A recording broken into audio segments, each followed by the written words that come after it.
Bismillah. Assalamualaikum warahmatullahi wabarakatuh. Alhamdulillah rabbil alamin wal aqibatu lil muttaqin wala udwana illa 'alal zalimin. Asyhadu an la ilaha illallah wahdahu la syarika lah. Waliyus salihin wa khaliqul khalqi ajma'in wa raziquhum wa ma min dabbatin fil ardi illa 'ala Allahi rizquha wa ya'lamu mustaqarraha wa mustawda'aha kullun fi kitabim mubin. Wa asyhadu anna Muhammadan abduhu wa rasuluhu as-sadiqul amin. Sallallahu alaihi wa ala alihi tayyibin wa azwaji at-tahirati ummahatil mu'minin wattabi'in lahum bi ihsanin ila yaumiddin. Amma ba'du, fa usi nafsi wa iyyakum ayyuhal muslimun bi taqwallahi azza wa jalla fa innahu qad fazal muttaqun. Ya ayyuhalladzina amanu taqullaha haqqa tuqatih wa la tamutunna illa wa antum muslimun. Bapak dan ibu-ibu, saudara-saudara dan saudari kaum muslimin dan muslimat, alim ulama, ciri pandai para ustaz, ustazah, tokoh adat, tokoh masyarakat yang hadir di Masjid Zaid bin Thabit radhiyallahu anhu Pekanbaru, ataupun yang menyaksikan melalui media, ataupun yang mendengarkan melalui 91,1 FM Radio Rabbani, yang semoga semuanya dirahmati Allah Subhanahu wa taala.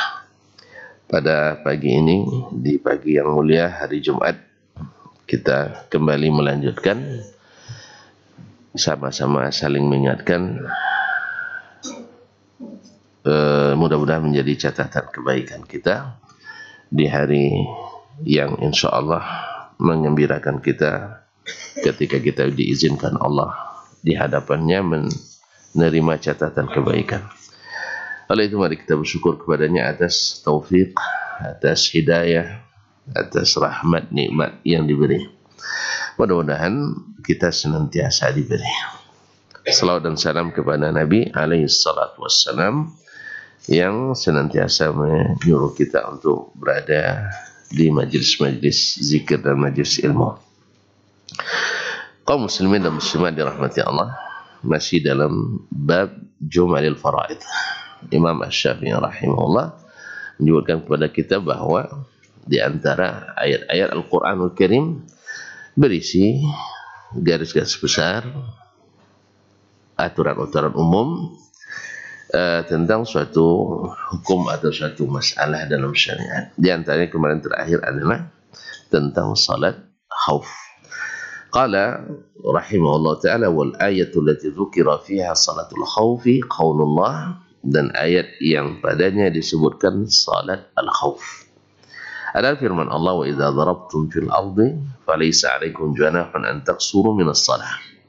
Apabila kamu melakukan suatu perjalanan di permukaan bumi, tidak berdosa kalian mengqasar salat. In khiftum ay yaftinakum alladzina kafaru, jika kalian takut diserang oleh orang-orang kafir. Innal kafirina kanu lakum aduwwan mubina, sesungguhnya orang-orang kafir itu adalah musuh yang nyata bagi kalian. Ini tidak bisa dirubah, karena orang kafir sendiri ngaku juga tidak kawan sama kita, ya kan? Jadi mereka musuh memang. Tapi sudah kita jelaskan panjang lebar kemarinnya bahwa musuh tidak boleh tidak boleh dicari. Kalau ketemu elakkan saja, menyerah saja. Ya enggak, pantang menyerah. Musuh dicari. Ya bagaimanapun, jangankan dunia ini, ya dari awal sebelum Allah ciptakan sudah disebutkan oleh malaikat, sampai malaikat kan menyampaikan apa istilahnya keberatannya ya. Kenapa dijadikan di bumi itu orang yang akan berbuat binasa? Kemudian Allah SWT juga mengatakan, qul habitu ba'dukum li ba'din adu, sebagian kalian menjadi musuh bagi yang lain. Itu sudah takdir Allah, tidak bisa kita elakkan. Di antara sebab permusuhan adalah perbedaan keyakinan. Jangankan perbedaan mazhab juga, bermusuhan juga kalian. Ya kan? Perbedaan mazhab aja. Ya, antara zikir jama'i dengan dia tidak jama'i, bermusuh juga. Padahal tidak boleh bermusuh kan? Kan tidak boleh dah. Tapi masing-masing memaksakannya. Yang nak bersama, asal tidak bersama disuduhnya. Inilah. Dan sebaliknya, yang ini juga nuduh juga, sama-sama nuduh juga memang. Oleh sebab itu, makanya Nabi SAW suruh kembali kepada sunnahnya, supaya tidak saling menuduh lagi. Cuman itulah, versi kembali pun beda juga. Versi kembali juga, padahal Nabi SAW sudah jelaskan. Yang menyebabkan selisih itu pemahaman. Oleh sebab itu, ambil yang nyata dari Nabi SAW. Jadi yang namanya bermusuhan di dunia tidak bisa dielakkan. Kapan bisa? Setelah masuk surga. Kalau masuk neraka, tetap bermusuhan. Tetap bermusuhan. Tapi kalau masuk surga, enggak. Makanya kalau enggak nak bermusuhan, masuk surga. Gimana caranya? Ikut Nabi sallallahu alaihi wasallam. Makanya Nabi, dengan ikut Nabi kurang permusuhan. Tapi kalau masih ragu-ragu atau malu-malu tapi mau, ya malu-malu tapi mau, katanya kembali ke Nabi, tapi jujurnya tidak ada kita. Ya ambil perkataan Nabi tapi buat seperti yang kita inginkan sendiri. Nabi sudah praktikkan. Berarti kan mau tapi malu. Itulah, mau tapi malu. Dia katanya ingin sunnah tapi tidak menerapkan sunnah. Tapi ahlu sunnah tapi tidak mau menerapkan sunnah. Alasannya cuma sunnah. Nah, gitu kan. Jadi ahlu sunnah tapi tidak mau menerapkan sunnah dengan alasan cuma sunnah. Tapi ketika menerapkan selain sunnah, non sunnah, semangat. Apa sebab? Kan hasanah. Gitu. Sunnah hasanah, tidak bersemangat. Bid'ah hasanah, bersemangat. Oleh sebab itu yang namanya permusuhan selamanya di dunia akan ada. Jelas. Bahkan istri kita disebut juga oleh Allah musuh, tapi tidak semua, sebagian. Inna min, kan sebagian. Nah, kalau sudah tidak tahan lagi, tidak, kalau tidak tahan lagi permusuhan di rumah, apa ceritanya? Cari pendamai. Cari pendamai, bukan pendamping, pendamai. Makanya kan itu biasanya kalau suami istri sudah tidak damai lagi di rumah, dicari apa? Pendamai. Ternyata jadi pihak penambah, penyulut. Ini cari wasit yang ketiga. Allah musta'an. Masyaallah kiram. Jadi yang namanya musuh tak bisa dielakkan. Setidaknya musuh kita syaitan. Itu aja. Makanya kaum muslimin, musuh itu memang harus ada. Dan terus tahu musuh itu harus dianggap sebagai musuh. Jangan musuh dianggap kan? Kalau tidak lengah kita. Maka musuh harus dianggap musuh. Kalau tidak, habis kita. Tetapi ingat bahwa musuh tidak selamanya keras. Ya kan? Kan ada namanya perang. Ada namanya perang. Tentu Anda lupa. Perang dingin. Iya, tidak selamanya perang panas. Jadi tidak selamanya berapi-api. Kadang-kadang pakai es. Kadang-kadang orang yang sedang perang bisa berunding, ya kan? Kan orang berunding kan tidak boleh diganggu. Ada utusan musuh datang ke kita, tidak boleh ganggu, ya kan? Ada orang dari musuh minta perlindungan ke kita, tidak boleh ganggu. Kan sudah kita jelaskan kemarin. Ini tambah lagi nampak, lama lagi Pak. Bapak setuju tidak selesai kaji nampak. Nah, jadi kaum muslimin dan muslimat dirahmati Allah, ada aturan semuanya. Alhamdulillah lengkap dalam Islam ini. Makanya bahkan di dalam perang sendiri, orang yang sudah terluka tidak boleh ya langsung sudah, kalau terluka dia kan tidak melawan lagi. Iya kan? Makanya dia diobati, dilindungi. Yang tertawan boleh disiksa? Tidak juga boleh siksa. Bahkan harus dimakan seperti yang kita makan. Jelas? Yang berikan makanan seperti yang kita makan. Dan dipuji orang yang memberi makan tawanan. Bukan menyiksa. Semuanya ada aturannya. Oleh sebab itu, jangan gara-gara isu yang tidak sehat dari musuh, sehingga kita tidak menganggap musuh itu musuh. Mereka sendiri mengaku kok kita musuhnya. Iya tak? Mereka sendiri. Makanya kaum muslimin dan muslimat dirahmati Allah, maka Allah SWT katakan sesungguhnya orang kafir itu bagi kalian musuh yang nyata. Makanya mereka tidak mau lagi disebut kafir sekarang. Iya kan? Nah, ini buat isu-isu jangan sebut kafir. Kalau kafir nanti radikal Anda. Mereka tetap menganggap kita kafir. Kita tidak boleh menganggapnya kafir. Bahkan lebih kita dihina lebih daripada itu orang. Domba yang Nah, cuma yang kan lebih parah lagi, kita jadi binatang jadinya. Allah musta'an. Oleh sebab itu pakailah istilah menurut agama masing-masing dan pahami menurut pemahaman yang benar dalam agama masing-masing. Alhamdulillah Islam punya aturan yang sangat menjaga adab dan sopan santun. Kalau tidak paham, ngaji di Zaid bin ngaji di Zaid bin Sabit, biar paham bahwasanya inilah Islam kita. Musuh tidak bisa dielakkan. Bahkan di antara teman-teman kita ada yang musuh dalam kan ada musuh selimut. Seselimut dengan kita musuh juga. Subhanallah. Ayam berbulu, masa ayam berbulu domba? Musang berbulu ayam. Masa domba berbulu? Kemana lagi Pak ya? Atau serigala berbulu domba. Masuk ayam berbulu musang, ada sesama kita. Bahkan mohon maaf, sesama ngaji saja, sesama ngaji. Maka tidak bisa dielakkan kaum muslimin. Yang namanya musuh tetap ada. Cuman bagaimana kita bermusuhan itu tidak boleh berlebihan. Makanya Nabi melarang kita bila bermusuhan melampaui batas, karena itu ciri munafik. Wa idza khasama fajar.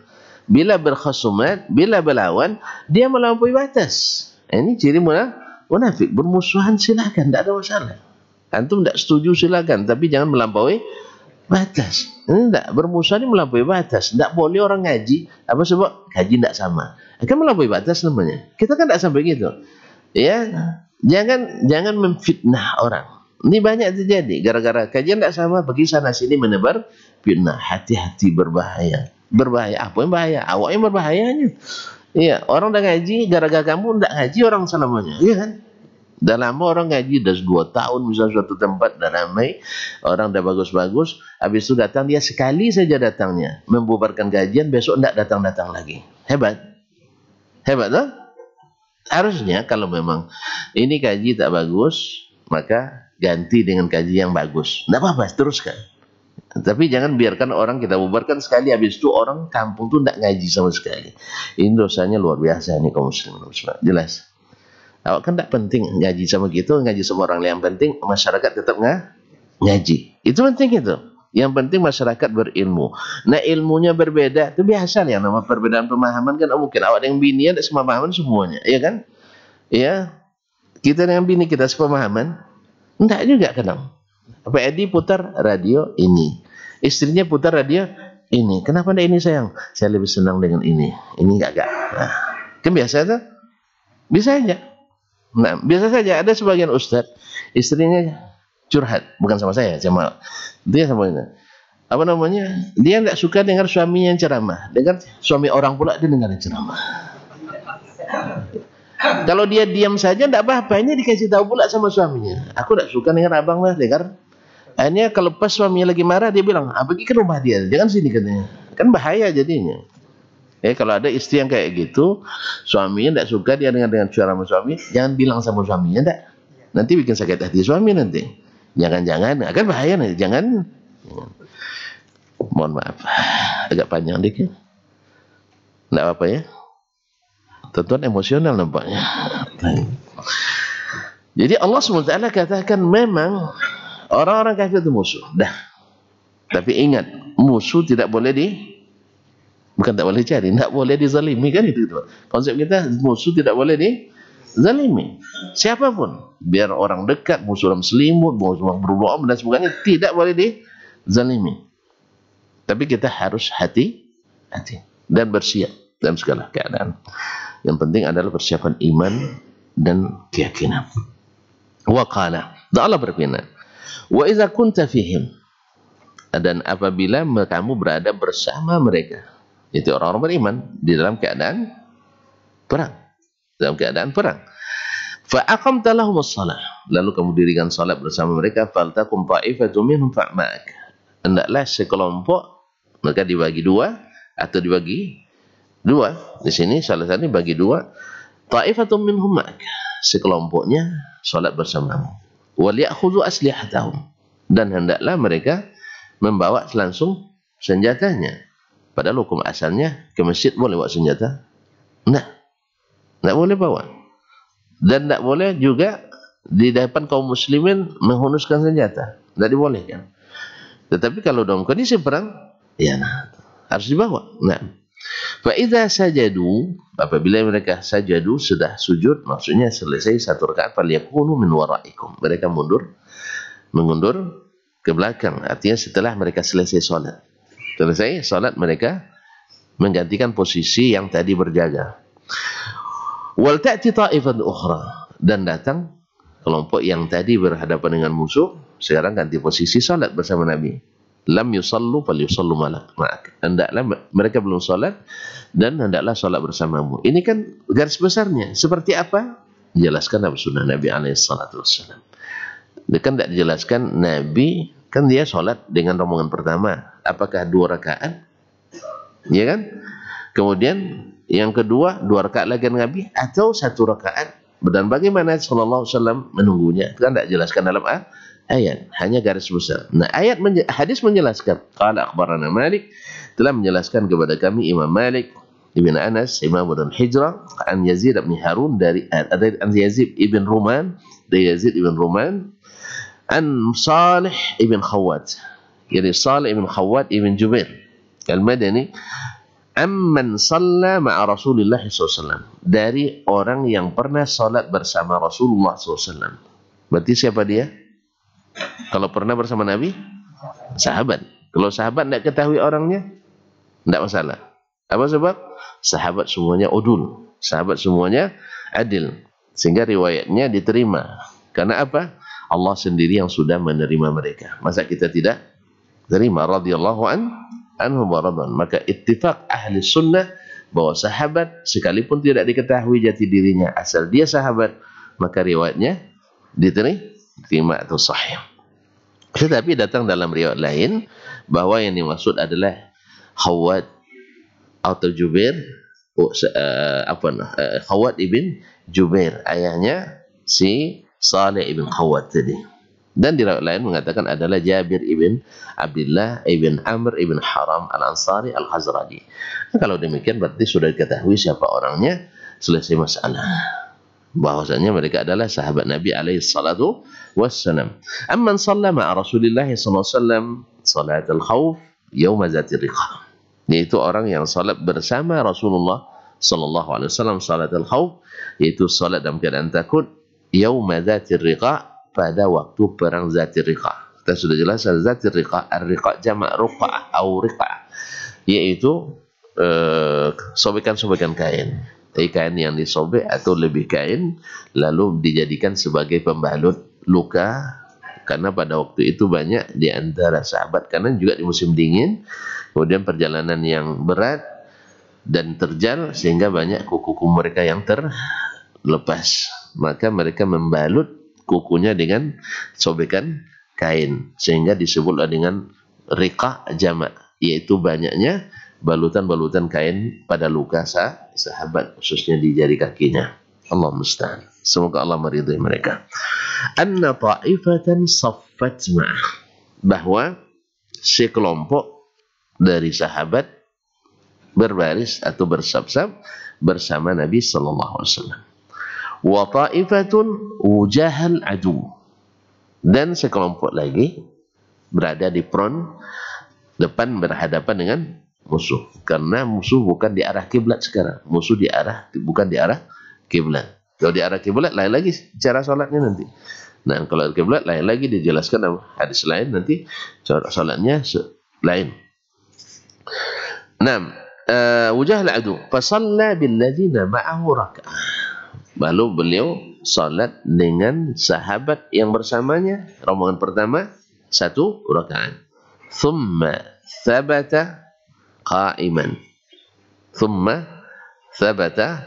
qa'iman, kemudian Nabi tetap berdiri di rakaat kedua. Naam, wa atammu li anfusihim, mereka salat sendiri-sendiri di rakaat kedua. Rakaat pertama bersama Nabi, rakaat kedua sendiri-sendiri. Ini kalau dalam salat normal tidak boleh. Dalam salat normal tidak sah jemaahnya. Tapi kalau dalam salat khauf dibolehkan. Jadi Nabi berdiri sambil menunggu rombongan kedua. Dia nunggunya sambil berdiri. Ya, kalau kita jadi imamnya lama sekali, nah ini orang nih katanya. Enggak. Memang salat khauf itu tidak disunnahkan lama. Harus secepat mungkin. Karena ada kondisi tidak aman. Kalau tidak ada ketakutan kita. Makanya jangan tunggu sholat di waktu takut dulu. Kalau sholat takut tidak sempat lagi panjang. Kalau nak sholat, menikmati sholat di waktu aman. Ketika aman itu maka manfaatkan sholat panjang-panjang. Atau di waktu sehat. Ketika berdiri tidak pakai tongkat. Atau tidak di atas kursi roda. Karena kalau sudah di atas kursi roda, rukuknya sudah tidak sempat lagi. Sujudnya juga tidak seperti biasa lagi. Beda sujud dengan sekadar isyarat dengan sujud yang benar-benar sujud. Dari segala sisi. Oleh sebab itu di waktu sehat, gunakan itu.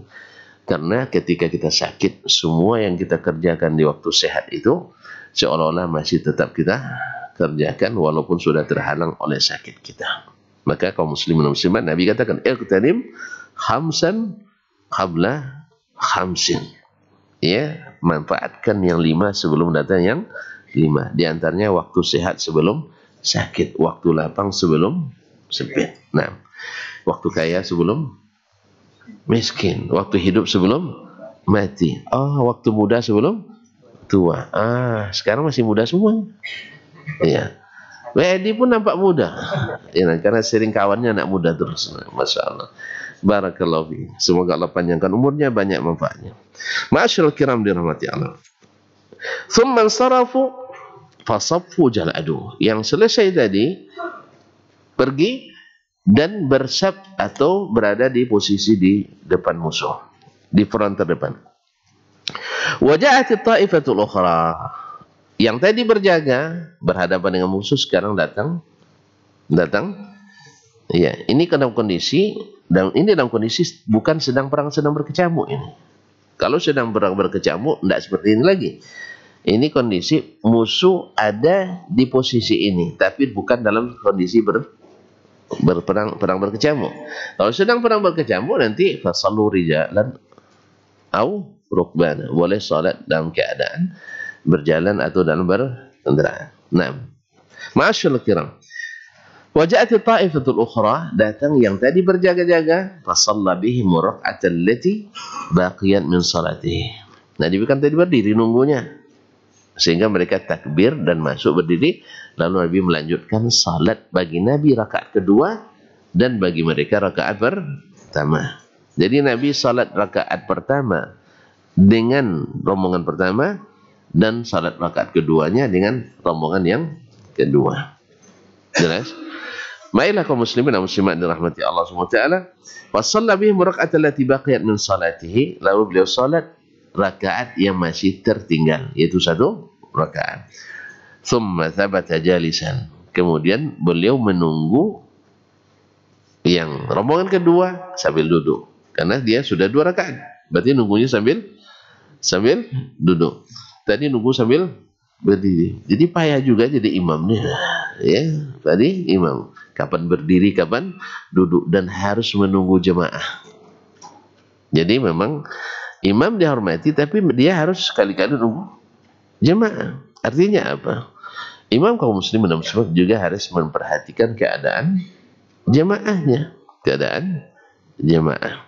Ya, jangan dengar nanti jemaah sudah buka pintu di situ, sengaja pula langsung rukuk gitu ya. Rasain kenapa terlambat. Makanya Nabi SAW didengarnya suara trompa, suara sendal di luar masjid. Tapi masjidnya tidak besar.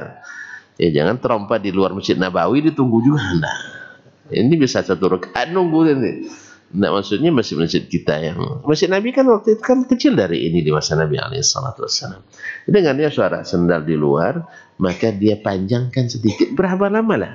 Hitungan detik cuma, ya kan? Supaya yang jadi makmum tadi mendapatkan rakaat. Karena man adrakal imama raki'an faqad adrakal rak'ah. Siapa yang dapat rukuk bersama imam, maka dia dapat rakaat. Ini sebagian imam Masya Allah rasa sepertinya sengaja gitu. Dah batuk pun kita Tidak peduli dia, sengaja cepat. Pas sudah sampai di sab, sami Allahu liman hamidah. Jadi kita jadi ragu, bisa rukuk tadi apa enggak ya kita? Kita rukuk juga tapi dia sudah naik. Apalagi yang imamnya sami Allahnya setelah sempurna berdiri, maka hati-hati kita yang terlambat ini. Ya kadang-kadang kita terlanjur rukuk kan, karena cepat Allahu Akbar langsung rukuk kan.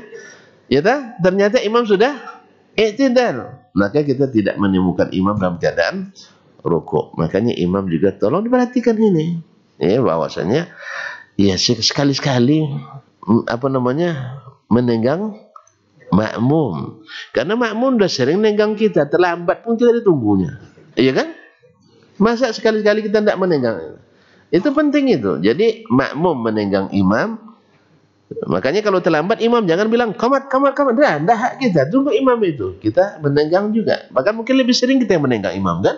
Nah, jadi sekali-kali imam juga menenggang makmum. Jangan balas dendam. Kemarin saya ditinggalkannya, sekarang saya tinggalkan pula.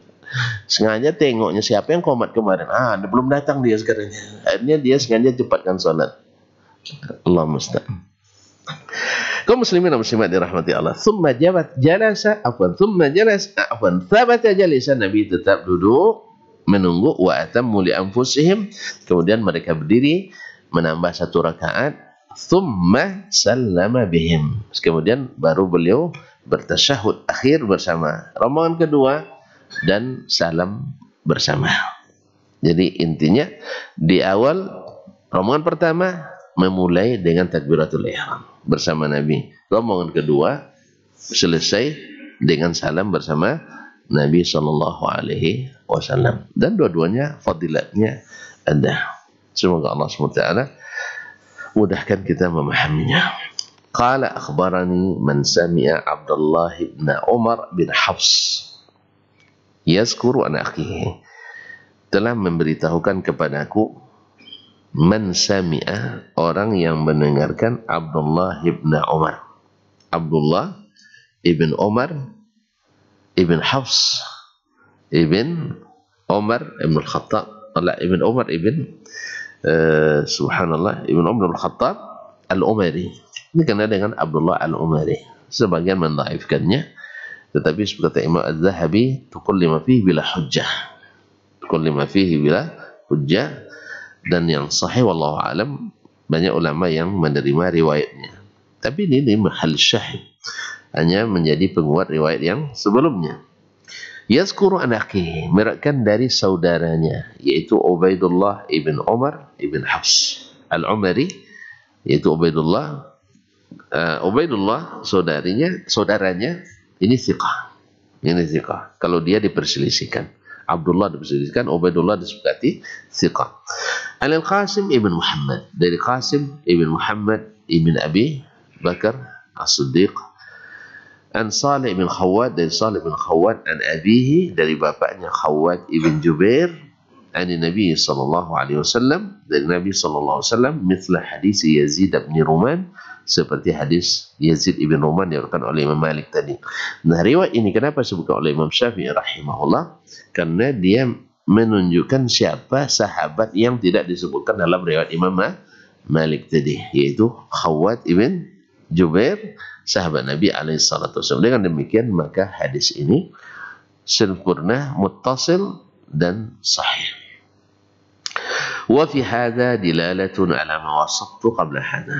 Di hadal kitab, di dalam hadis atau di dalam hadis ini terdapat pembuktian dalil apa yang kusebutkan sebelum ini, kata Imam Syafi'i di hadal kitab, dalam kitab min anna Rasulullah, bahwasanya Rasulullah sallallahu alaihi wasallam idza sanna sunnatan, apabila mensunnahkan atau menyunnahkan suatu sunnah, baik yang wajib maupun sunat, fa ahdatsallahu ilaihi fi tilka sunnati naskhaha, lalu Allah SWT memperbaharui dalam masalah itu, yaitu sunnah yang lain untuk menasakhnya, au makhrajan ila sa'atin minha, atau jalan keluar dari kesempitan daripadanya, yang awalnya lebih sulit sekarang diberikan jalan keluar yang lebih luas.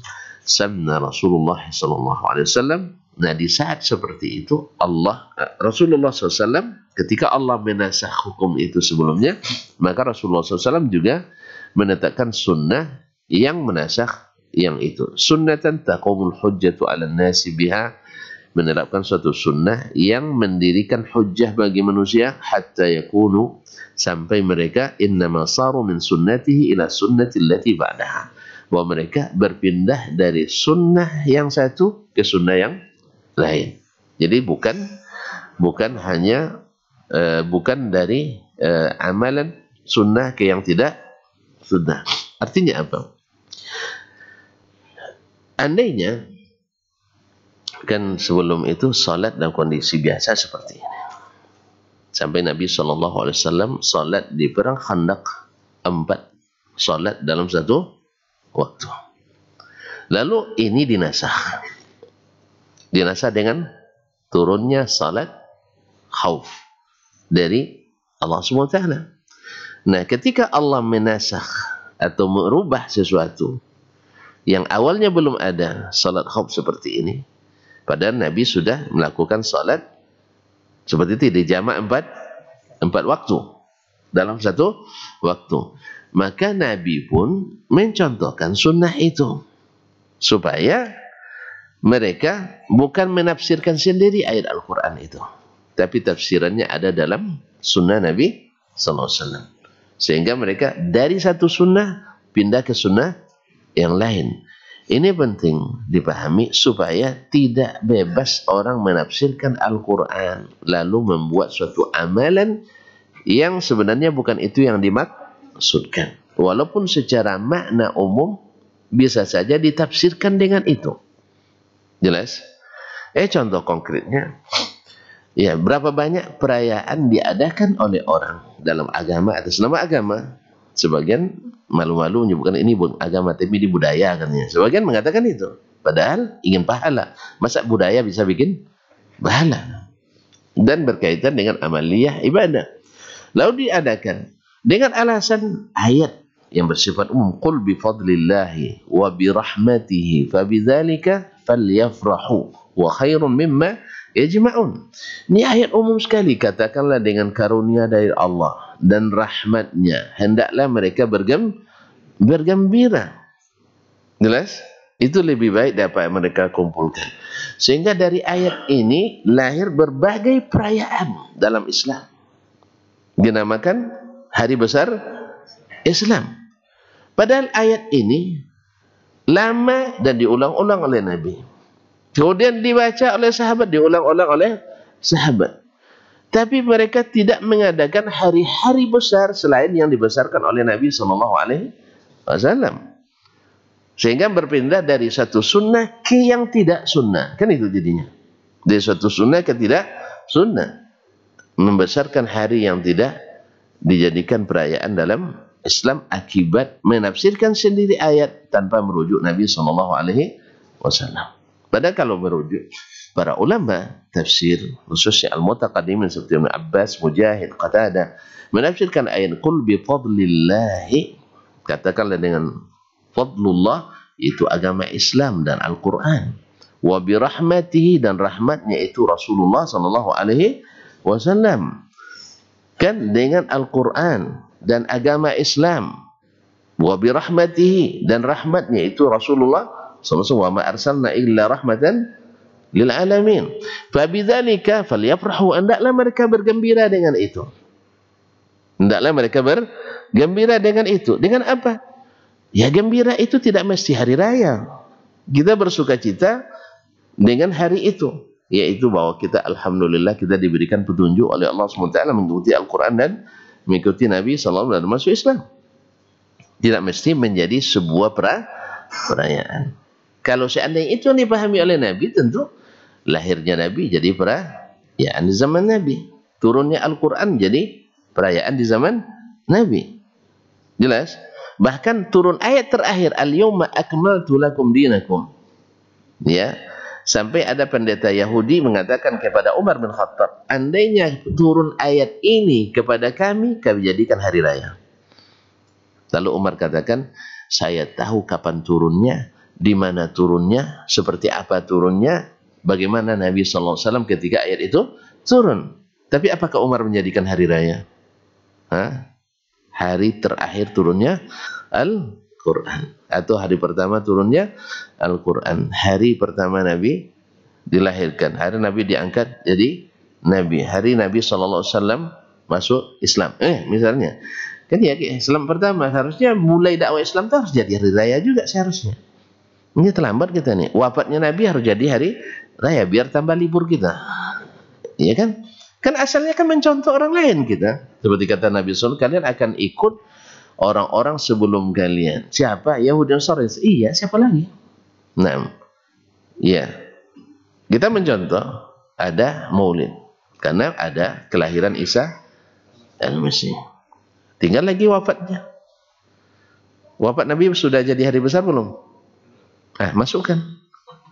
Ia berhari wafatnya Rasulullah SAW, karena itu hari juga hari besar. Saking besarnya mereka bersedih luar biasa.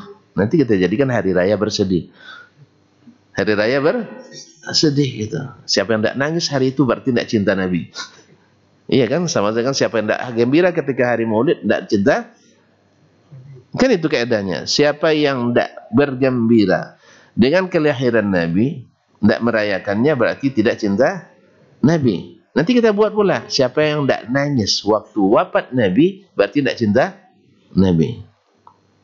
Nah, karena di sana pakai logika, sini pakai logika. Di sana alasan filosofis, kita juga buat alasan filosofis. Siapa yang akan mengusulkan ini?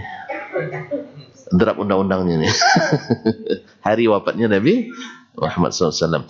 Ternyata bukan itu tafsirnya oleh Rasulullah, dan bukan itu tafsirnya oleh as-salafus salih, sampai diada-adakan oleh yang pertama belum mengadakan adalah orang yang di luar Ahlus Sunnah, luar Islam apa langsung, yaitu orang Syiah. Nah, Allah musta'an. Berarti itulah penting Imam Syafi'i rahimahullah mengisyaratkan di sini, bila Allah melakukan atau mengadakan sesuatu yang baru yang sebelumnya disunahkan oleh Nabi yang lama, maka Nabi pun membuat atau menyampaikan sunnah yang baru. Supaya apa? Hatta yakunu innama saru min sunnati illa sunnati allati ba'daha. Sehingga mereka berpindah dari satu sunnah ke sunnah yang setelahnya. Dulu ketika perang, Nabi SAW sampai menjamak 4 salat dalam satu waktu, karena belum turun ayat salat khauf. Nah, setelah turun ayat, Nabi pun menasakh amal tadi dengan sunnahnya, sehingga umat Islam dari sunnah ke sunnah, karena memang sunnah lah yang akan menyatukan. Makanya sunnah itu jangan disunat.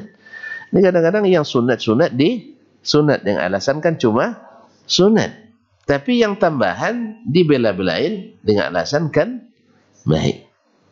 Memang sunnah Nabi tidak baik. Sunnah Nabi memang tidak baik.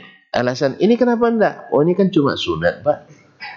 Jadi boleh saja ditinggalkan. Atau jangan paksakan yang sunat, akhi. Jangan samakan yang wajib dengan yang sunat. Mantap juga alasan logisnya, betul.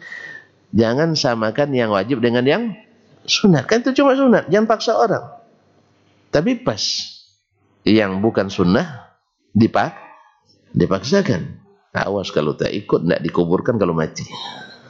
Karena dianggap tidak sosial. Ya, gak dianggap tidak sosial. Kalau misalnya yang awalnya katanya juga tidak ada yang mewajibkan, tapi pas kenyataannya diwajibkan. Kamu mau jadi imam di sini Masjid Zaid? Iya Pak. Iya Pak. Mau tidak zikir karya? Oh, saya tidak biasa Pak. Kalau gitu Anda tidak bisa jadi imam, sebab jemaah di sini suka zikir karya. Tak tahu karya keras. Memang secara teori tidak ada yang mewajibkan, tapi aplikasi diwajibkan. Sehingga siapapun yang zikirnya tidak kareh tak akan lulus. Apa sebab? Tukang ujinya mensyaratkan zikir kareh. Karena jemaah suka zikir kareh. Sekalipun antum habis 30 juz, tapi tidak zikir kareh, tidak diterima. Ini habis juz 30, karena zikir kareh, diterima. Akhirnya sunnah Nabi yang jadi imam yang paling qari ditinggalkan gara-gara kareh. Walaupun karena ada protes, tidak ada yang mewajibkannya, tidak ada yang mewajibkan. Secara teori betul, karena zikir sendiri kan tidak wajib lah. Cuman secara aplikasi diwajibkan. Kalau tidak, jangan. Gak akan jadi brand. Kalau tidak jadi ahli sunnah wal jamaah, mesti zikir keras. Kalau tidak, wahabi. Itu masalahnya. Berarti sudah jadi brand bahwa ahli sunnah mesti zikir bersama, mesti kunut. Padahal masalah sunat semua sebenarnya. Apa sebab? Karena tadi, yang sunat boleh tinggalkan karena sunat. Tapi yang bukan sunnah, wajib dikerjakan karena dia hasanah. Karena dia hasanah. Nasallallahu alaihi wasallam. Harusnya sikap itu sama aja. Kan cuma bid'ah hasanah kan boleh saja bisa enggak? Kan cuma bid'ah hasanah boleh saja ditinggalkan. Kan enggak wajib. Enggak. Ini menyatukan umat, menjalin silaturahim, mengokohkan barisan masyarakat. Kalau sunnah, oh ini memecah belah. Karena Nabi mau dulu dituduh memecah belah dari awal. Kalau bilang sunnah memecah belah, kalau bid'ah ya itu apa boleh buat. Saya angkat tangan saya kalau udah gitu. Angkat tangan saya. Karena Nabi SAW bilang kalau kalian nanti berselisih paham, baliknya ke sunnah supaya tidak berselisih paham. Nah, sekarang berubah. Kalau kalian berselisih paham, diamkan sajalah. Mana mau diam dia? Yang justru yang tak pernah diam itu yang mengatakan itu.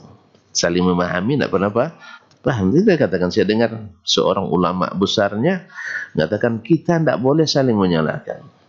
Ya, 13 detik setelah itu ditanya oleh yang bertanya, bagaimana dengan Wahabi? Oh, Wahabi tidak bisa. Tapi tidak boleh saling menyalahkan. Seluruh pendapat boleh, wajib dihormati kecuali Wahabi. Itu namanya. Subhanallah kaum muslimin dan muslimat. Jadi keluarnya luar biasa. Secara teori kita menganut pluralitas beragama. Artinya siapa saja boleh berpendapat.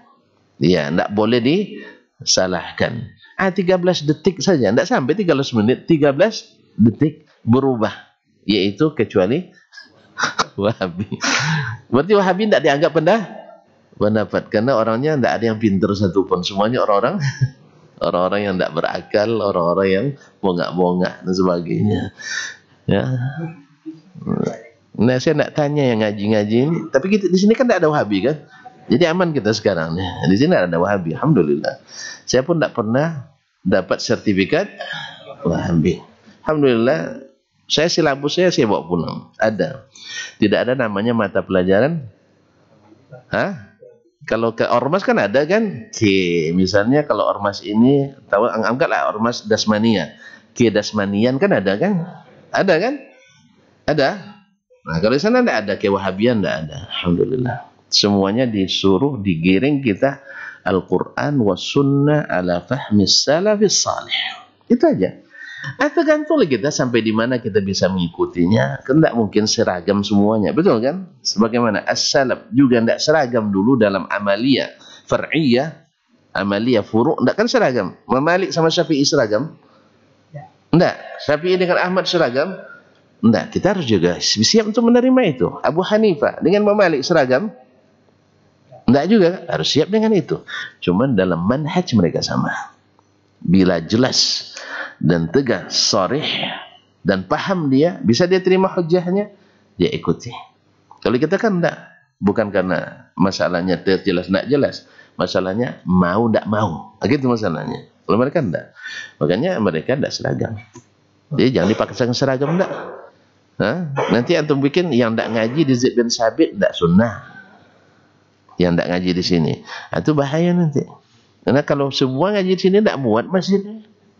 Kemudian tidak semuanya berselera ngaji risalah, ada yang nak ngaji. Misalnya, saya nak ngaji Sahih Bukhari, di situ ada risalah, tidak mungkin. Risalah itu berat, itu orang fikih itu. Ya, makanya dan sebagainya. La ilaha illallah Muhammadur Rasulullah.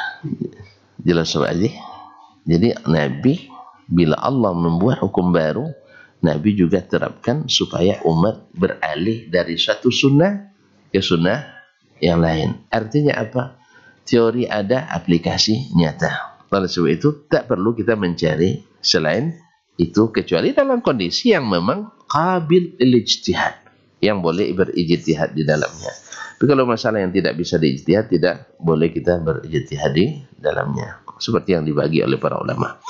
Fanasakhallahu, Allah menasakh ta'khir as-salati an waqtiha fil khauf, melambatkan salat dari waktunya ketika dalam keadaan takut. Tadi kan dilambatkan ya, zuhur, asar, maghrib, isya, dilambatkan. Kan dah keluar waktunya itu. Nah, ini di masa itu boleh, buktinya diterima, ya kan? Lalu Allah menasakh hukum itu ila an yusalluha, yaitu kama anzalallah wa sanna rasuluh fi waqtiha, kepada hukum dirubah dari boleh dilambatkan keluar waktunya kepada salat pada waktunya seperti yang diturunkan Allah dan disunnahkan Rasulullah sallallahu alaihi wasallam. Wa nasakha Rasulullah sallallahu alaihi wasallam. Kemudian Rasulullah sallallahu alaihi wasallam menasakh juga sunnatahu, sunnahnya fi ta'khiriha, dalam melambatkan salat, bi fadlillah fi kitabih, dengan kewajiban dari Allah dalam kitabnya, thumma bi sunnati, kemudian dengan sunnahnya Nabi sallallahu alaihi wasallam. Sallaha Rasulullah sallallahu alaihi wasallam fi waqtiha kama wasaftu. Setelah itu Rasul selalu salat waktu mendirikan salat pada waktunya seperti yang aku sebutkan. Kata Imam Syafi'i, tidak pernah terulang lagi Nabi salat di luar waktu kecuali dalam kondisi yang tidak disengaja, seperti tertidur, tuh lain hal. Maksudnya karena khauf tadi, jelas, atau karena qasar, jamak dan qasar punya hukum lain. Nah, akhbarana Malik, ya, Imam Syafi'i membuktikan lagi dengan dalil, telah menceritakan kepada kami Malik, yaitu gurunya Imam Malik rahimahullah, An-Nafi', dari Nafi' an Ibni Umar, dari Ibnu Umar. Dia sekarang kan menceritakan kalau di masa dia belajar sama Malik, qala syekhuna, qala fadilatukum, ini biasa itu. Tapi kalau menceritakan di belakang, biar aja namanya disebut Malik, kan panjang-panjang nanti. Dalam buku dituliskan panjang-panjang, qala syekhuna al-allama al-karima, yang mulia guru kami dan sebagainya. Nah, tapi di depan mereka punya bahasa-bahasa, dan itu seperti yang dijelaskan oleh Imam Al-Khatib Al-Baghdadi dalam Syaraf wa Ashabil Hadis, dan juga Rihlah fi Talabil Hadis, dan Al-Jami' fi Adabi fi Adabil Alim was-Sami' juga dijelaskan bagaimana dengan guru. Ini kadang-kadang dia kan panggil nama aja sama guru kan itu ya. Enggak, ini di dalam kitab. Ya, dia menuliskan akhbarana Malik, tapi ketika di depan Imam Malik dia bilang gitu, Malik hadis, enggak gitu nih, syekhuna, na'am, syekhuna, alimuna, dan sebagainya. Mereka punya bahasa yang santun di depan guru-gurunya. Akhbarana Malik an-Nafi' an Ibni Umar, dari Nafi' dari Ibnu Umar, urahu an Nabi sallallahu alaihi wasallam, saya mengira dari Nabi sallallahu alaihi wasallam, ada syak di situ. Fadzakara salat al-khauf, lalu dia menyebutkan salat khauf, itu keadaan takut. Faqala in kana khaufun ashadda min dzalik, bila terjadi ketakutan yang lebih dari itu, fasallu rijalan wa rukbana, kalau lebih dari itu sedang perang berkecamuk. Jadi kan perang dalam kondisi kemungkinan diserang oleh musuh, tapi belum diserang, maka salat seperti tadi. Tapi kalau dalam kondisi seperang berkecamuk, tidak mungkin salat berbaris, ya, karena baris salat beda dengan baris perang. Kan tidak sama, dah? Itu tidak pernah perang, tidak pernah latihan perang. Sama, perang-perangan ada. Nah, kalau perang-perangan sering dulu, ya. Tapi sebenarnya miniatur juga itu perang-perangan itu. Sampai-sampai kadang kena kawat berduri sini, karena perangan, mati kan. Ada aturannya tuh, Pak. Ada aturan perangnya. Jelas, padahal tidak pakai peluru kan, ada juga aturannya. Siapa yang mati, siapa yang terluka, siapa yang dan sebagainya. Apalagi perang beneran, pasti ada aturannya. Apalagi syariat dari Allah SWT. Makanya aturan perang itu harus dipelajari. Kalau tidak, jangan bicara perang dulu. Aturan jihad ada, jangan bicara jihad. maka selesaikan ya sesuatu yang harus dituntaskan. Karena itu masalah kalau sudah selesai pondasi, yang ke atas tumbuh sendiri insyaallah taala. Tapi kalau pondasinya sudah masalah, bagaimanapun indahnya ke atas runtuh juga. Itu tidak boleh. Sallu atau sallu rijalan wa rukbana. Mereka salat sambil berjalan dan sambil naik kendaraan. Mustaqbilil qiblati atau ghair mustaqbiliha. Baik menghadap kiblat maupun tidak menghadap kiblat. Karena tidak ada lagi waktu itu perang berkecamuk. Bahkan kita ya melihat fokus kita kepada senjata lawan dan senjata kita. Senjata kita harus mengenai senjata lawan, jangan sampai mengenai kita. Itu biasa dalam salat. Dan itu kan, dan begitulah Allah SWT menjaga kondisi kita. Tapi juga tak boleh melupakan Allah Taala. Akhbarana rajulun an Ibnu Abi Zaid. Setelah menyampaikan kepadaku seorang dari Ibnu Abi Zaid Ibnu Abi Zaid Muhammad bin Abdurrahman Abi Zaid bin Al-Madani, seorang faqih lebih senior dari Imam Malik rahimahullah taala. Qal an Az-Zuhri, dari Imam Az-Zuhri yaitu Muhammad ibn Syihab Az-Zuhri, an Salim, dari Salim ibn Abdullah bin Umar bin Khattab, an abihi, dari bapaknya Abdullah bin Umar bin Khattab radhiyallahu anhuma, an Nabi sallallahu alaihi wasallam, dari Nabi sallallahu alaihi wasallam, misla ma'nahu, semakna dengan hadis yang di atas, yaitu bila keadaan takut yang berlebihan boleh salat sambil berjalan atau berkendaraan, dan menghadap kiblat atau tidak menghadap kiblat. Walam yashukka annahu an abihi, di sini dia tidak ragu dari bapaknya, wa annahu marfu'un ila nabi, dan bahwasanya hadis ini dari Nabi sallallahu alaihi wasallam. Jadi riwayat ini menguatkan riwayat sebelumnya, karena riwayat sebelumnya dia mengatakan saya kira dari Nabi, tapi di riwayat ini dia benar-benar mengatakan dari Nabi sallallahu alaihi wasallam. Qala, berkata Imam kita Syafi'i rahimahullah, fadallat sunnatu Rasulillah ala ma wasaftu. Sunnah Rasulullah di sini menunjukkan apa yang aku sebutkan. Min annal qiblata fil maktubati ala fardiha abadan, bahwa menghadap kiblat dalam solat wajib berlaku selamanya. Berlaku selamanya dalam solat fardu. Illa fil mawdi'il ladzi la yumkinu fihi salatu ilaiha, kecuali dalam keadaan atau di tempat yang tak mungkin menghadap kepadanya dalam salat, seperti dalam khauf tadi.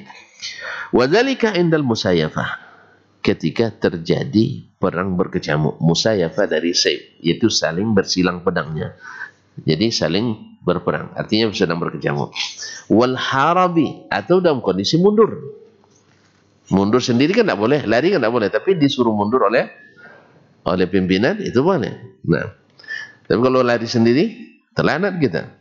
Wa makana fil ma'na alladzi la yumkin fi salatu ilaiha, dan kondisi apapun yang semakna dengan itu, yang tidak memungkinkan kita salat menghadap kepadanya, seperti salat dalam kapal dalam kondisi ombak yang besar. Nah, itu jangan sengaja salat di tepi, nanti terpelanting kita, disambut oleh ikan hiu di bawah ini. Nah, maka salatlah dalam kondisi bagaimana kita bisa, sambil pegangan, sambil tiarap, ya gelombang 4 meter atau 6 meter, kita pakai pompong kecil. Habis itu salat pula sengaja uji kekuatan di situ, jangan habis gitu. Maka salatlah sesuai dengan kondisi, baik menghadap kiblat atau tidak menghadap kiblat, atau kondisi yang sering kita hadapi seperti musafir pakai pesawat terbang hari ini. Ya, sebenarnya kalau kita sabar mungkin, cuman kan kita sebanyak itu 450 orang, tempat salatnya hanya 1,1 meter setengah kali 1 meter misalnya. Tentu saja tidak mungkin kita katakan mesti salat dalam kondisi normal. Tapi kalau kita bisa dengan sendiri-sendiri atau berjemaah 2 orang, dan kalau diizinkan, kadang-kadang dalam kondisi cuaca yang tidak mengizinkan juga tidak diizinkan oleh awak kabin. Ya, saya pernah juga dilarang oleh orang mau sholat, sekarang nggak boleh Pak. Kapan bolehnya? Nanti udah tenang, ayolah ditenangkan dulu, dah pergi dia sholat kita. Kan udah tenang kan, nggak ada lagi lampu pasangkan apa?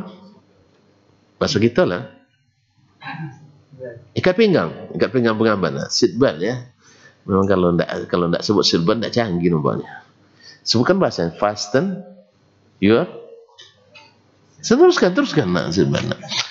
Nah, pasangkan seatbelt Anda.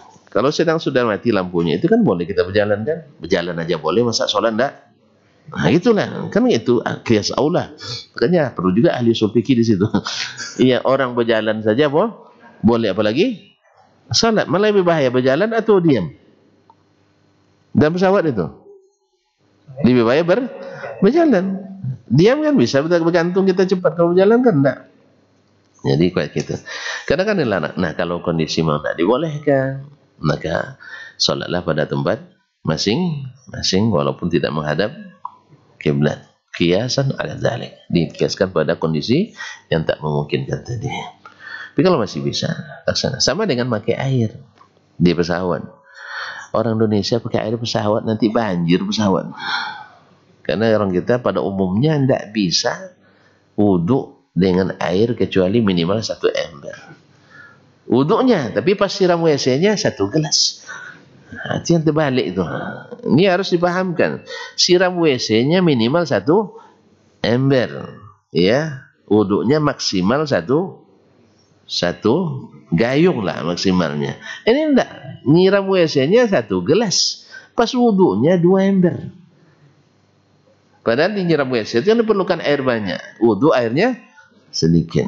Ini banyak sering di WC masjid-masjid, apalagi yang di jalan. Allah musta'an. Ya, mungkin juga orang tidak sholat barangkali. Habis itu merokok pula dalam WC itu. Ya Allah ya Rabbi.